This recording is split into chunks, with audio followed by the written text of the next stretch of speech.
Class 7 subject history lesson 5 हम इसमें पढ़ रहे हैं क्लास दिल्ली सल्तनत लेसन, जिसमें आज हम रीड करेंगे पेज नंबर 45। क्लास इसमें जो है हम पढ़ रहे थे सुल्तान के मिनिस्टर्स के बारे में। अब हम पढ़ रहे हैं आगे। The qazi and the ulema held important position in the administration.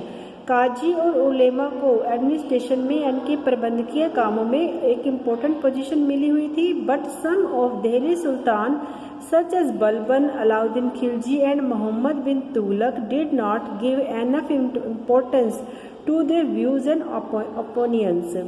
परंतु कुछ दिल्ली सुल्तान जैसे कि बलबन, अलाउद्दीन खिलजी और मोहम्मद बिन तुगलक ने अपने व्यूज़ और जो है विचारों को कुछ खास जो है ज़्यादा इम्पोर्टेंस नहीं दी थी।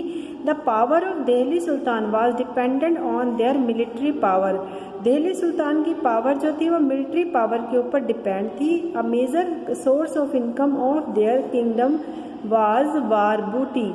उनके इन राज्य में इनकम का मेन सोर्स जो था वार से यानी कि युद्धों से गेट की गई लूट थी। The wazir was the revenue minister of the sultan and the mir bakhshi paymaster of the army.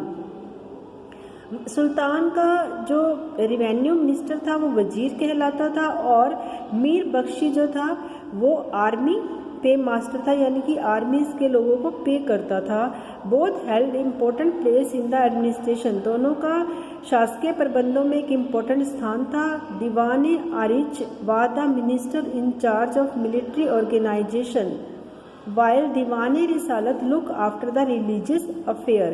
दीवान आरिच जो थे वो इंचार्ज ऑफ मिलिट्री ऑर्गेनाइजेशन के इंचार्ज थे, जबकि दीवान रिसालत जो थे वो धार्मिक मामलों की देखभाल करते थे। आगे provincial administration. The sultan was divided into provinces.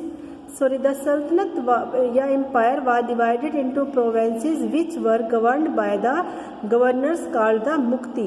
सल्तनत जो थी वो भागों में यानी कि कुछ छोटे छोटे राज्यों में या कुछ हिस्सों में उसे बांटा गया था, जो कि गवर्नर्स नियुक्त किए गए थे उन पर, जिन्हें मुक्ति कहते थे। वे जो है उनके द्वारा गवर्न किया जाता था उनको, या उनका शासन वहाँ पर चलता था, जो कि मुक्ति, वली और सूबेदार कहलाते थे। The most important function of the subedar was to maintain law and order in the province.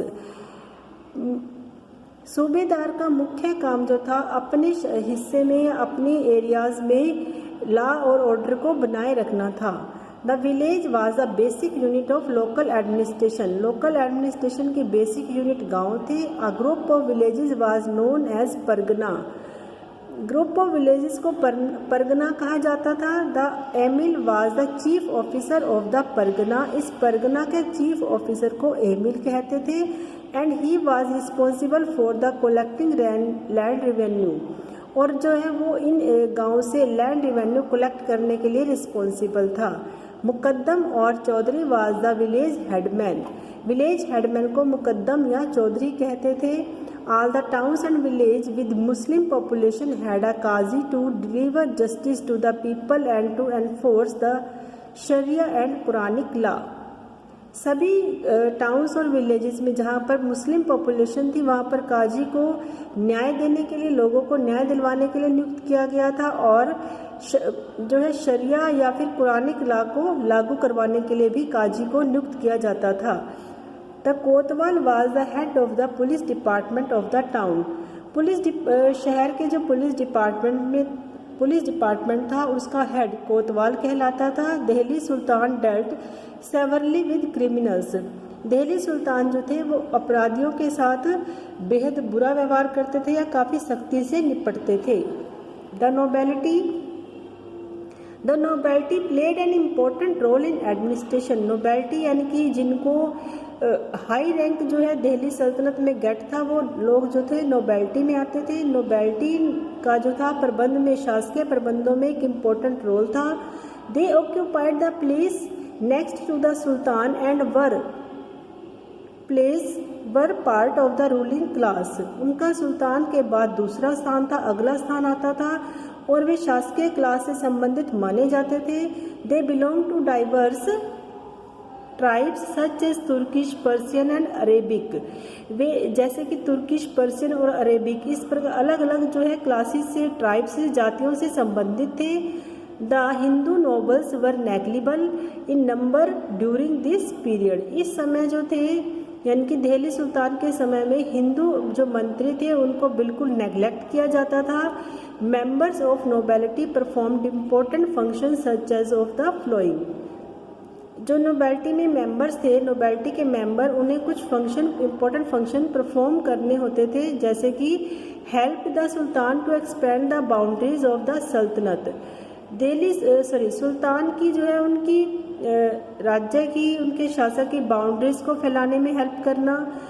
They सरप्रेस्ड rebellious, आक्रमणकारियों को दबाने में सहायता करना। Nobles had the responsibility to run the administration. Nobles के ऊपर जो है शासन को चलाने की जो है जिम्मेदारी होती थी। They appointed the king as there was no law of succession.